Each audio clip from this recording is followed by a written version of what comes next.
Michael Hale won 3 bravery awards for his courage during the King's Cross fire. 6 times he went into the smoke and heat to fight the flames and bring people out. The horror of that night changed his personality. He went from a cheerful, confident man to one haunted by nightmares, so bad-tempered his family almost left him and unable to go on the road as a firefighter.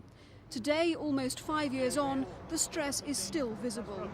Just the fact that the case is over and it's all behind us now, that's all I need to say. Able to pick up the pieces of your life. Sincerely, could have made an offer at any time. London Underground have already paid out more than £2 million in claims over the King's Cross disaster. 20 are still outstanding.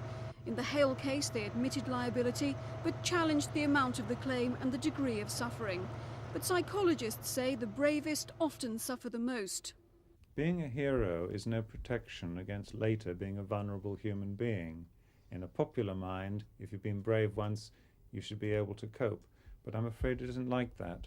You can do a job as a very tough man and then spend many years shaking because of what you went through.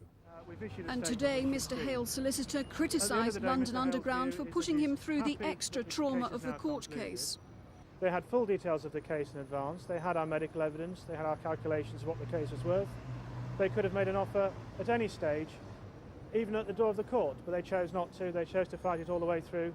We are custodians of public money, and the evidence in this case was such that it seemed appropriate for it to be reviewed by a court. Making the award, Mr Justice Otten said Mr Hale was one of the most courageous men he'd ever had the privilege to meet. And although he accepted Mr Hale had suffered permanent damage, he said the qualities he'd shown during the King's Cross fire would help him restart his life after such an horrific experience.